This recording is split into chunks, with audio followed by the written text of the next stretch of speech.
तो फ्रेंड्स, आप सभी का अपने HDS ट्यूटोरियल पर स्वागत है। आज हम लोग क्लास 6 का हिस्ट्री का क्वेश्चन आंसर करेंगे और चैप्टर है हमारा 5। ओके, चैप्टर 5 और चैप्टर 5 का नाम है जीवन की विभिन्न शैलियों, ऋग्वैदिक कालीन जीवन। ओके, इसका क्वेश्चन आंसर करेंगे हम लोग और कहीं पर दिक्कत होगा तो मुझे आप कमेंट कर दीजिएगा, मैं डाउट सेशन में क्लियर कर दूंगा। तो देखिए, पहला नंबर, रिक्त स्थानों की पूर्ति कीजिए। ओके, रिक्त स्थानों को भरना है। तो देखिए क नंबर, संस्कृत खालिस्तान भाषा परिवार का हिस्सा है। तो देखिए इसका आंसर हो जाएगा भारोपीय। ओके, संस्कृत भारोपीय भाषा परिवार का हिस्सा है। अब देखिए ख नंबर, ऋग्वेद में गंगा नदी का जिक्र खालिस्तान बार हुआ है। तो इसका आंसर हो जाएगा एक बार। ओके, ऋग्वेद में गंगा नदी का जिक्र एक बार हुआ है। अब देखिए ग नंबर, ऋग्वेद में खालिस्तान वर्णों का उल्लेख मिलता है।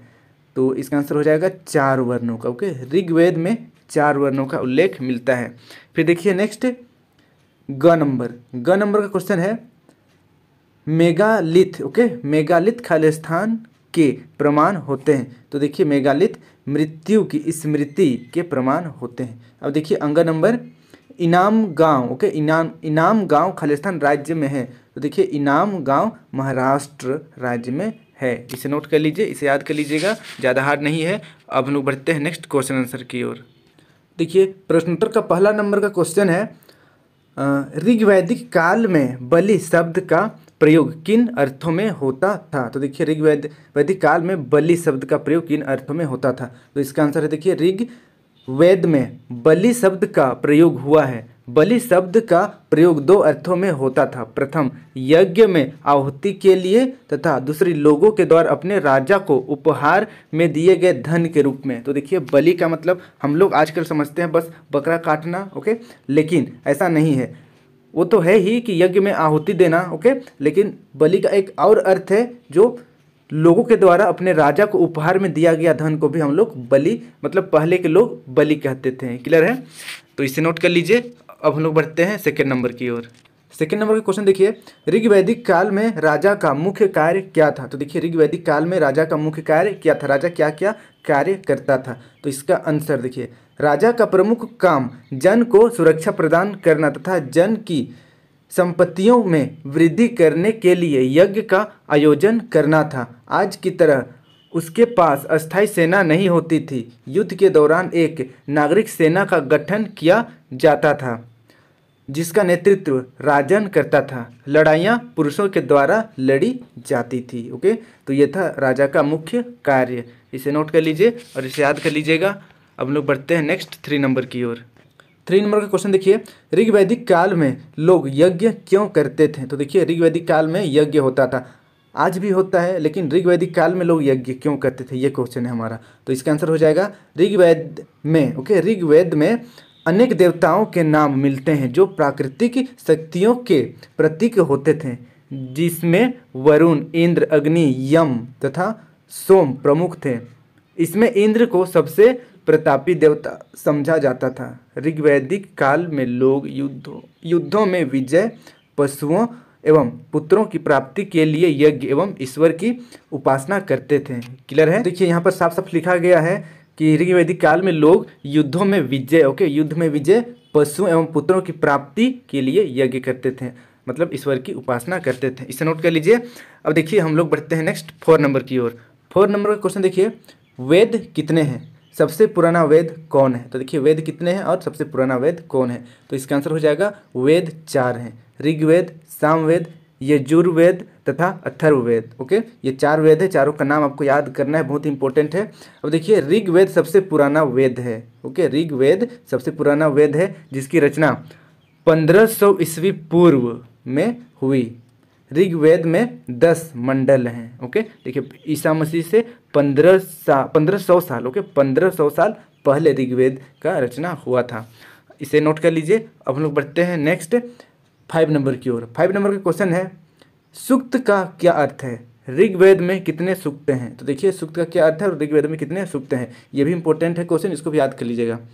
सूक्त का अर्थ अच्छी तरह बोला गया है। देखिए सूक्त का अर्थ अच्छी तरह बोला गया। क्लियर है? यही बस मीनिंग है, अच्छी तरीके से बोला गया। ओके, अच्छी तरह बोला गया। आगे देखिए, एक सूक्त में कई ऋचाएँ यानी कि मंत्र होती है। ऋग्वेद में 1028 सूक्त हैं। ओके, 1028 सूक्त हैं, तो इसे याद कर लीजिए। अब हम लोग बढ़ते हैं नेक्स्ट 6 नंबर की ओर। देखिए 6 नंबर का क्वेश्चन है, महापाषाण का क्या अर्थ है? तो देखिए महापाषाण का क्या अर्थ है। भारत में महापाषाणिक स्थल कहाँ कहाँ मिले हैं? तो देखिए महापाषाण का क्या अर्थ है और भारत में महापाषाणिक स्थल कहाँ कहाँ मिले हैं? तो इसका आंसर हो जाएगा, देखिए महापाषाण का अर्थ है बड़ा पत्थर। ओके, कॉमन सी बात है, महा मतलब बड़ा होता है, पाषाण मतलब पत्थर होता है। महापाषाण का अर्थ है बड़ा पत्थर। दक्कन दक्षिण भारत, उत्तर पूर्वी भारत एवं कश्मीर में आज से करीब 3000 वर्ष पहले महापाषाण कब्र बनने की प्रथा प्रचलित थी। ओके, ये पत्थर कब्र पर लोगों के द्वारा बड़े करीने से लगाए गए थे ताकि कब्र के स्थानों को चिन्हित किया जा सके।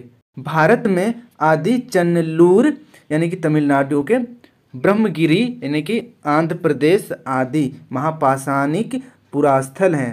कुछ महापाषाण मेगालिथ जमीन के ऊपर और कुछ जमीन के अंदर होते हैं। ओके, तो इस तरीके से इसका आंसर कंप्लीट हुआ, इसे आप नोट कर लीजिए। इसके बाद हम देखते हैं, आइए चर्चा करें का क्वेश्चन आंसर।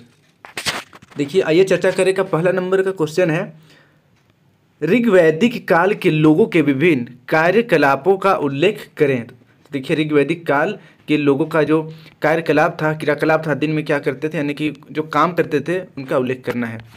तो यहाँ पर इसका आंसर हो जाएगा, देखिए ऋग्वैदिक काल में लोगों की मुख्य आजीविका पशुपालन थी। ओके, मुख्य रूप से वे लोग पशुपालन करते थे। पशुओं में गाय का महत्व अधिक था। गाय को संपत्ति का हिस्सा एवं विनिमय का साधन समझा जाता था और ये आज भी होता है। गाय को अघन्य, ओके, गाय को अघन्य नहीं मारने योग्य कहा गया है। गाय के अलावा घोड़ा दूसरा महत्वपूर्ण पशु था। घोड़े का प्रयोग मुख्यतः रथों में होता था। लोग बैल, भेड़, भैंस, बकरी एवं ऊँट आदि से परिचित थे।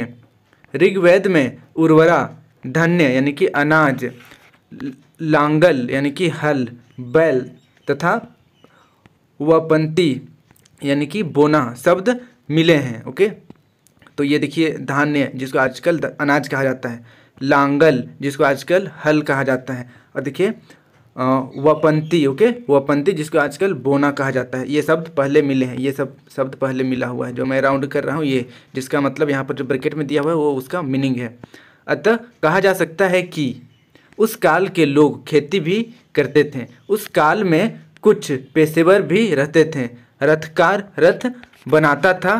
कपड़ों की बुनाई के लिए बुनकर थे। कुछ लोग सोना, तांबा और कांसा से अनेक प्रकार की वस्तुओं का निर्माण करते थे। ऋग्वेद में पनी शब्द मिलता है जिसका प्रयोग उन लोगों के लिए होता था जो पशुओं की चोरी किया करते थे, यानी कि चोर को वे लोग पनी कहा करते थे। तो इस तरीके से इसका नोट हो गया, इससे आप नोट कर लीजिए। देखिए ये आइए चर्चा करें का क्वेश्चन है तो थोड़ा सा लंबा तो रहेगा, इसलिए लंबा है, लेकिन आप चाहे तो इसे छोटा कर सकते हैं, आप यहाँ तक भी छोड़ सकते हैं। ओके, कुछ पेशेवर भी थे, यहाँ तक लिखिएगा, ये भी चलेगा अगर छोटा करना है तो, क्योंकि काफ़ी लोग बोलते हैं छोटा छोटा छोटा आंसर होना चाहिए। अब हम लोग बढ़ते हैं नेक्स्ट क्वेश्चन की ओर। अब देखिए नेक्स्ट क्वेश्चन, आइए चर्चा करेगा हड़प्पा सभ्यता एवं ऋग्वैदिक सभ्यता में कोई 3 अंतर लिखे। तो देखिए 3 अंतर लिखना है, तो इसका आंसर भी लंबा ही होने वाला है। ओके, तो देखिए इसका उत्तर हो जाएगा हड़प्पा सभ्यता एवं ऋग्वैदिक सभ्यता में अंतर। तो देखिए पहला नंबर, हड़प्पा कालीन लोगों का मुख्य भोजन चावल, गेहूं, मटर, तिल, चना, सरसों आदि था, जबकि ऋग्वैदिक काल में यव यानी कि जौ एवं गेहूं लोगों का मुख्य भोजन था। भोजन में दूध, घी, दही आदि का विशेष महत्व था। तो ये पहला अंतर हो गया। ओके, अब लोग बढ़ते हैं दूसरा अंतर की ओर। तो देखिए दूसरा अंतर में आप लिखिएगा, हड़प्पा सभ्यता में नगरों में लिपिक, कलाकार, स्वर्णकार तथा शिल्पकार लोग भी रहते थे। लिपिक वर्ग के लोग लेखा संबंधी कार्यों का निष्पादन करते थे। शिल्पकार लोग सिक्कों की ढलाई तथा कलाकार नक्काशी का काम करते थे। जबकि ऋग्वैदिक काल में कुछ पेशेवर भी थे। रथकार रथ बनाता था। कपड़ों की बुनाई के लिए बुनकर थे। कुछ लोग सोना, तांबा और कांसा से अनेक प्रकार की वस्तुओं का निर्माण करते थे। ये हो गया हमारा दूसरा अंतर। ओके, अब एक और अंतर लिखना है, तो चलिए हम लोग तीसरा अंतर की ओर देखते हैं। हड़प्पा सभ्यता में खेतों को जोतने के लिए हल बैलों का प्रयोग होता था।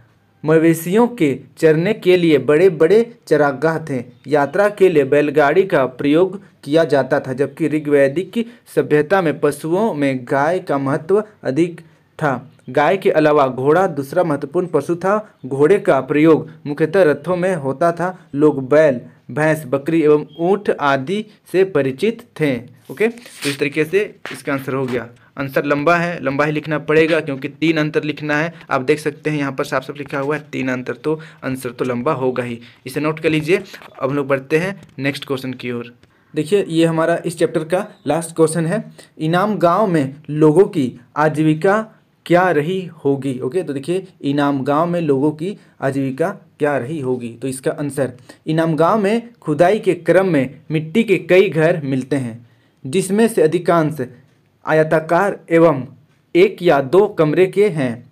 एक 5 कमरे वाला घर भी मिला है, जिसके इर्द गिर्द अनाज के गोदाम हैं। यह घर संभवतः किसी कबीला के सरदार का रहा होगा, जो किसानों से अनाज को एकत्र कर उस गोदाम में रखता होगा। अधिकांश घरों में अंडाकार गड्ढे मिले हैं, जिसका उपयोग संभवतः खाना बनाने के लिए होता होगा। ओके, तो आप चाहे तो इतना तक भी आंसर लिख सकते हैं, यहाँ तक चलेगा। ओके, आंसर काफ़ी है, इतना लंबा भी, लेकिन आप अगर चाहे तो पूरा भी लिख सकते हैं। किसी किसी को लंबा आंसर चाहिए होता है, किसी को छोटा। तो आपको अगर छोटा आंसर चाहिए तो आप यहाँ तक लिखिए, होगा तक चलेगा। अब आगे देखते हैं। आगे हम पढ़ ही देते हैं।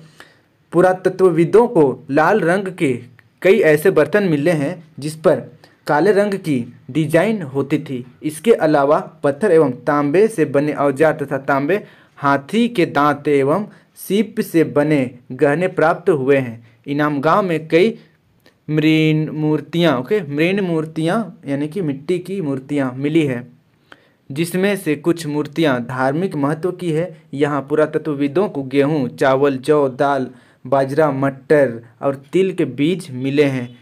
कई जानवरों और चिड़ियों की हड्डियां भी पाई गई है। तो इस तरीके से इसका आंसर हो गया। काफ़ी लंबा है, आइए चर्चा करना है तो लंबा तो करना ही पड़ेगा, और अगर आपको छोटा चाहिए तो यहाँ तक लिखिएगा, आंसर सही हो जाएगा। ओके, आई होप आपको वीडियो पसंद आया होगा। वीडियो अच्छी लगे तो वीडियो को लाइक करें और अपने दोस्तों के साथ जरूर शेयर करें इस वीडियो को। इसी प्रकार के मेरे सभी वीडियो देखने के लिए इस सब्सक्राइब बटन को प्रेस करके सब्सक्राइब करें, और साथ ही यहाँ पर बेल आइकन को ऑल में क्लिक करें। इसके बाद HDS ट्यूटोरियल को टच करें, आपके सामने कुछ इस तरीके का पेज ओपन हो जाएगा। अब आपको प्लेलिस्ट पर टच करना है, आपके सामने कुछ इस तरीके का मेरा सारा प्लेलिस्ट ओपन हो जाएगा, क्लास 6, 7, 8, 9 सब्जेक्ट वाइज और चैप्टर वाइज। तो यहाँ से आप सारा वीडियो मेरा देख सकते हैं। धन्यवाद।